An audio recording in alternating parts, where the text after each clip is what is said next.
Happy International Rock Day. My name is Tobias Roth. I am working for the Hartwell School of Earth Sciences at Laurentian University, and here we train geologists, also with the help of petrographic microscopes in which our students are identifying minerals, rocks, and other things, earth materials, and that helps the mineral exploration industry, for example. Today we're going to do a tour of Laurentian University campus on which we have some unique rock types that show evidence of an ancient meteorite blast in this region. Here we are on Laurentian University campus with a shadow cone, which is direct evidence of a meteorite blast here in this region. This happened 1.85 billion years as confirmed with age dating of rocks from this region. And what this meteorite did, it hit the ground, it released a shock wave that traveled through the surrounding rock and left these traces that resemble cones. So I'm drawing these lines just to indicate that these shock wave traveled from the north side through this rock type, and it left these lines and ridges as a trace of the shock wave. So it's preserved. The shock wave itself from the meteorite blast is preserved in our rock on campus. It's actually always happening on the outside of the actual meteorite crater. Let me show you the meteorite crater on this map. It is this oval structure over here, and we are located just on the south side of it.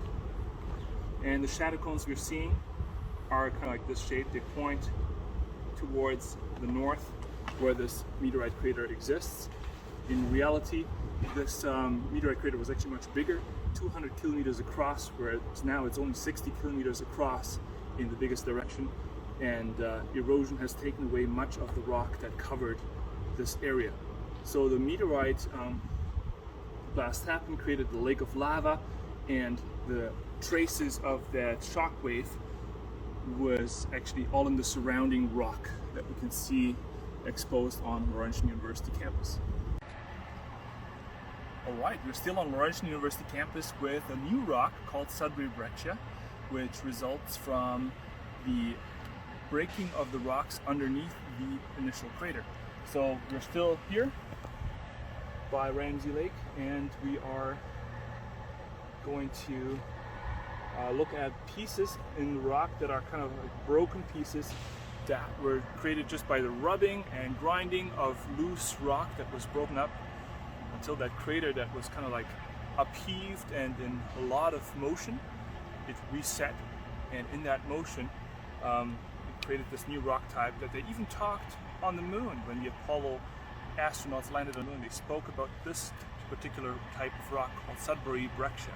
So Sudbury breccia means it contains broken pieces that you can see, for example, in this lemon-shaped little piece here, and even one that is in the shape of a melon or the size of a melon even.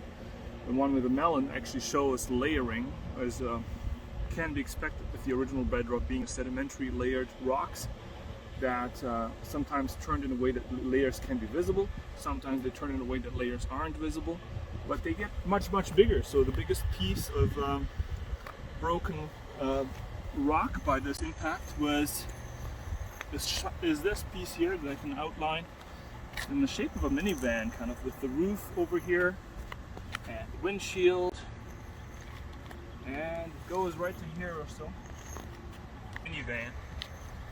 So you can see that the large pieces have a lot of corners because they weren't as affected by the grinding, but the smaller pieces, they kind of rounded. And the stuff in between is called the matrix. It's made out of powder that was ground up by a whole lot of motion. So this Sudbury breccia harkens back to a very violent event. It only happens with giant meteorite impacts like the one that hit Sudbury. We have blueberries on Laurentian University campus, and blueberries like acidic soil.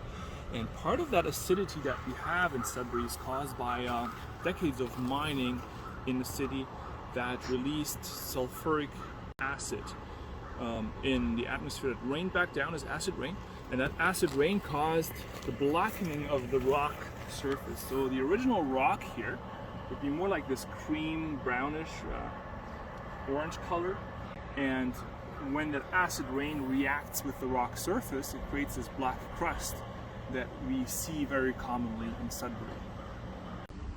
So here we have metamorphic rocks. They're called gneiss, and they come from an area that was a huge mountain building region in Ontario, and it has an impact on the Sudbury Basin, the Sudbury structure as well.